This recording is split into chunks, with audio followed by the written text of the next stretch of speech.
Hello বন্ধুরা, welcome back to my channel Moushumi style ডায়েরিতে তোমাদের সকলকে জানাই স্বাগত। তো এই দেখো, এখন চলে এসেছি আমরা ফুচকা খেতে। সাথী আমি আর সাথীর মামার মেয়ে বনু। তো আমাদের মাঝের মধ্যে এরকম ফুচকা খেতে ইচ্ছে হলে আমরা হুটহাট করে আর কি চলে আসি। তো এটা হচ্ছে আমাদের স্টেশনে, মানে আমার বাড়ির কাছেই মোড়ে। তো আইসক্রিম দেখো, বিদিশা, আমি, সাথী আর এই সাথীর মামার মেয়ে বনুটা, এরা সবাই মিলে আমরা আসছিলাম।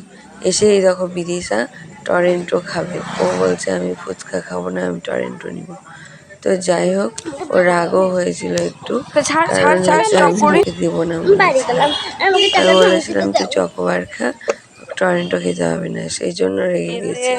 আর এই দেখো, এরই মধ্যে আমি, সাথী, আমরা সবাই ফুচকা খাচ্ছিলাম। তো ফুচকা খেয়ে এখন বাড়ির দিকে রওনা হচ্ছিলাম। আর এই দেখো, বিদিশা আমার ফোনে আইসক্রিম মাখিয়ে দিয়েছে, তাই ওরকম। তো আমি কিছুটা ফুচকা খেয়েছিলাম আর কিছুটা নিয়েছিলাম এই দেখো পাপড়ি চাট, ফুচকা তো বাড়ি এসে খাবো বলে। তো বিদিশার বাবা, আমি আর বিদিশা, আমরা তিনজন মিলেই খেয়েছিলাম। আর আমি ওখানে সেরকম খাইনি, একটা দুটো খেয়েছিলাম, বাড়ি এসে খাবো বলে আর কি খাইনি। আর সাথী আর বুনু ওরা দুজন খেয়েছিল।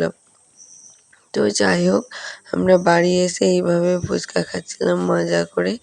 আর বিদিশা তো মানে কি বলছে, আমাকে তো ফুচকা দেবেই না, সেই জন্য আমার জন্য নিয়ে আসোনি তাই বলছিল।